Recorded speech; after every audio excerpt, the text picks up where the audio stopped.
12 जून दिन के 1:38 पर एयर इंडिया की फ्लाइट एयर इंडिया 171 क्रैश कर गया, जो बेहद दुखद घटना है। लेकिन इसके रीजंस को हम 3D एनिमेशन की हेल्प से समझने की कोशिश करते हैं। यह एयरप्लेन अहमदाबाद से 242 पैसेंजर को लेकर 1:36 पर लंदन गेटवे की तरफ उड़ान भरता है। करीब 2 मिनट तक एयरप्लेन रनवे पर अपनी स्पीड को बढ़ाता है। जब एयरप्लेन 300 किलोमीटर पर आवर की स्पीड तक पहुंच जाता है तो प्लेन रनवे से टेक ऑफ करता है। अभी प्लेन ने जस्ट टेक ऑफ किया है और सिर्फ 191 मीटर की हाइट पर पहुंचा है, लेकिन प्लेन का पायलट मेडे कॉल करता है एयर ट्रैफिक कंट्रोल के पास में और इमरजेंसी के बारे में बताते हैं कि प्लेन लिफ्ट नहीं कर रहा है। इसके बाद में कनेक्शन लूज हो जाता है और एयरप्लेन धीरे धीरे नीचे आने लगता है और एक हॉस्टल के बिल्डिंग से जाकर टकराता है और जबरदस्त ब्लास्ट होता है। आउट ऑफ 242 पैसेंजर 241 की जान चली गई, बाकी सिविलियंस भी इसमें मारे गए। इस वीडियो की रिकॉर्डिंग के टाइम तक कंफर्म नहीं हुआ है कि कितने लोगों की इसमें जान गई है, लेकिन ब्लास्ट बहुत जबरदस्त था। एयर इंडिया का बोइंग 7878 ड्रीम लाइनर एयरप्लेन काफी लंबी दूरी तय करने वाला था, अहमदाबाद से लेकर लंदन गेटवे की तरफ। तो इसके अंदर फ्यूल टैंक को फुल कर दिया गया। इसके फ्यूल टैंक की कैपेसिटी लगभग 1,26,000 लीटर की है। बेसिकली एयरक्राफ्ट का फ्यूल इसके विंग में ही भरा रहता है और विंग पर ही इंजन लगे रहते हैं। तो जब एयरक्राफ्ट ने उड़ना शुरू किया तो सिर्फ 2 ही मिनट इसने फ्यूल की खपत की और जैसे ही यह ग्राउंड पर आकर स्ट्राइक करता है तो इसमें बचा हुआ फ्यूल जबरदस्त आग पकड़ लेता है, जो एक बड़े धमाके का रीजन बनता है। अभी हमारे पास में कंफर्म न्यूज नहीं है इसके क्रैश के रीजंस की, लेकिन जब एयरप्लेन नीचे आने लगा तो लोगों ने देखा कि इसके इंजन में कहीं पर भी कोई आग नहीं लगी हुई थी, वह परफेक्टली काम कर रहे थे। लेकिन जब भी किसी फ्लाइट का इंजन फेल होता है तो इंजन पीछे की तरफ भयंकर आग को फेंकने लगता है, जिसको अभी हम आगे समझेंगे। लेकिन सबसे पहले हम पॉसिबल रीजंस को समझने की कोशिश करते हैं। फिलहाल जैसे एयरप्लेन रनवे पर खड़ा है, एयरप्लेन के यह विंग्स है और विंग के पीछे साइड में आप देखोगे फ्लैप्स लगे हुए हैं, जो कुछ इस तरीके से एडजस्ट होते हैं। और आगे की तरफ लगे हुए स्लेट्स यह भी अपने एंगल को एडजस्ट कर सकते हैं और यही एयरक्राफ्ट को टेक ऑफ और लैंड करवाते हैं। जब इंजन स्टार्ट होता है तो यह आगे से हवा को खींचता है और पीछे की तरफ हाई स्पीड में फेंकने लगता है, जिसकी वजह से एयरक्राफ्ट को आगे की तरफ थ्रस्ट लगेगा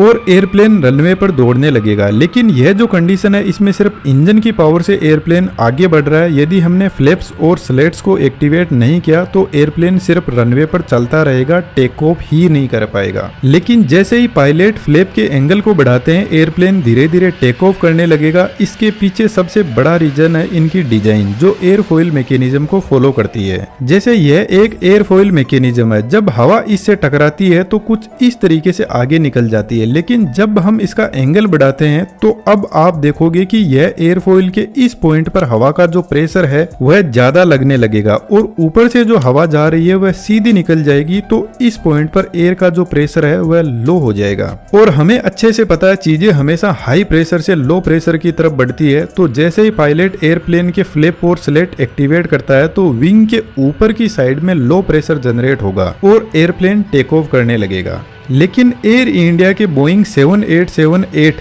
ड्रीम लाइनर में प्रोबेबली एक्सपर्ट्स का ऐसा कहना है कि यदि फ्लैप और स्लेट टेक ऑफ के बाद में यदि उनमें कोई टेक्निकल एरर की वजह से कोई प्रॉब्लम आई तो यह एयरप्लेन को लिफ्ट प्रोवाइड ही नहीं करवा पाएंगे और एयरप्लेन अपने आप नीचे आने लगेगा। लेकिन बोइंग का यह एयरप्लेन बहुत ही ट्रस्टेड एयरप्लेन है, इसमें ऐसी प्रॉब्लम होने के चांस बहुत कम होते हैं। तो यहाँ पर दूसरा बड़ा रीजन हो सकता है गर्मी। यदि आपको पता हो तो राजस्थान और गुजरात के एरिया में बहुत ज्यादा टेम्परेचर बढ़ा हुआ है अभी के टाइम, और जब टेम्परेचर बढ़ता है तो हवा की डेंसिटी कम हो जाती है, जिसकी वजह से एयर पार्टिकल दूर दूर चले जाते हैं। यह लंबी दूरी का विमान था तो जनरल सी बात है इसमें बहुत सारा लोड भी होगा, और यदि लोड ज्यादा हुआ ऐसी गर्मी में तो प्लेन टेक ऑफ तो कर जाएगा, लेकिन हवा की डेंसिटी की वजह से लिफ्ट प्रोवाइड नहीं करवा पाएगा। फिलहाल जैसे एकदम ठंडा मौसम है और हवा में एयर के पार्टिकल एकदम पास में है, तो इतनी हाई डेंसिटी वाले एयर पार्टिकल जब प्लेन के विंग से टकराते हैं तो यह प्लेन को अच्छा खासा ऊपर की तरफ फोर्स लगाने लगेंगे। आप इसको ऐसे समझ सकते हो कि यदि 100 किलो का कोई पत्थर है तो या तो उसको 2 आदमी मिलकर उठाएंगे या 100 आदमी मिलकर उठाएंगे। तो जनरल सी बात है जब 100 लोग मिलकर उठाएंगे तो यही तरीका आसान रहेगा। तो यहाँ पर भी जब ज्यादा एयर की डेंसिटी होगी तो प्लेन आसानी से ऊपर की तरफ लिफ्ट करने लगेगा और आसमान में जाने लगेगा। लेकिन गर्मी के टाइम में जो अर्थ का सरफेस होता है वहाँ वहाँ पर जनरली हीट ज़्यादा होती है और यहाँ पर एयर के पार्टिकल्स होते हैं वह दूर दूर होते हैं। तो जब कम एयर पार्टिकल एयरप्लेन को ऊपर की तरफ फोर्स लगाएंगे तो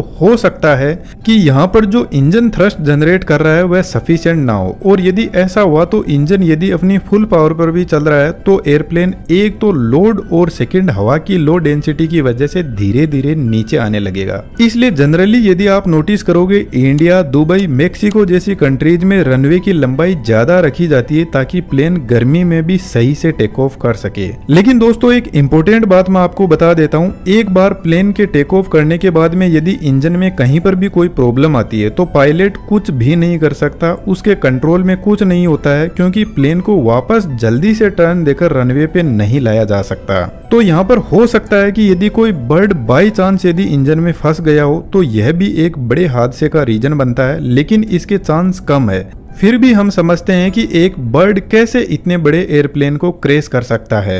इंजन के आगे के इस हिस्से में बहुत सारे कंप्रेसर होते हैं और पीछे के इस हिस्से में टरबाइन होते हैं जो इन कंप्रेसर को चलाते हैं। कंप्रेसर का काम बेसिकली बाहर से हवा को अंदर की तरफ खींचना है और उसको कंप्रेस करना होता है। एयर कंप्रेस होने के बाद में पहुंचती है कंबसन चेंबर में जहां पर फ्यूल जलता है। तो कंबसन चेंबर में सबसे पहले फ्यूल को स्प्रे किया जाता है जो बाहर से हवा आ रही है उसमें, जिसकी वजह से फ्यूल अच्छे से एयर के साथ में मिक्स हो जाएगा और फिर यहाँ पे लगे इग्नाइटर फ्यूल में आग लगाते हैं, जिसकी वजह से यहाँ पर बहुत सारी गैसेस जनरेट होती है। तो यहाँ पर टेम्परेचर और प्रेशर बढ़ने लगता है जिसकी वजह से यह गैस एक्सपेंड करने लगती है। अब इस हाई प्रेशर वाली हवा को पीछे एक नोजल से बाहर फेंका जाता है जिसकी वजह से इंजन को आगे की तरफ फोर्स लगता है। लेकिन यदि इसके कंप्रेसर में आगे की तरफ कोई बर्ड आकर फंस जाता है, वैसे तो यहाँ पर कंप्रेसर की स्पीड बहुत ज्यादा हाई होती है, लेकिन यह जो बर्ड है वह कंप्रेसर में एयर के फ्लो को ब्लॉक कर देता है जिसकी वजह से कंबसन चेंबर को हवा मिल नहीं पाएगी। जबकि फ्यूल का यहाँ पर रेगुलर स्प्रे हो रहा है तो कंबसन चेंबर का टेम्परेचर बढ़ने लगेगा।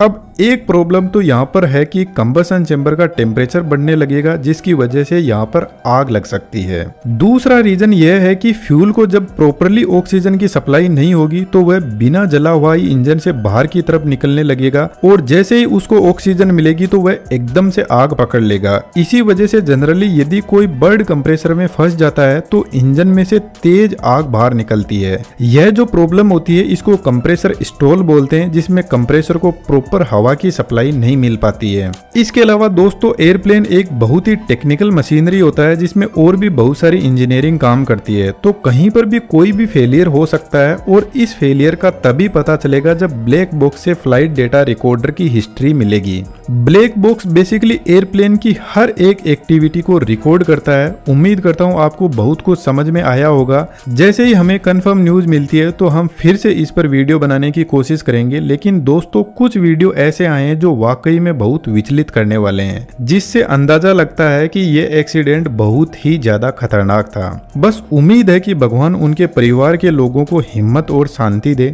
Thank you.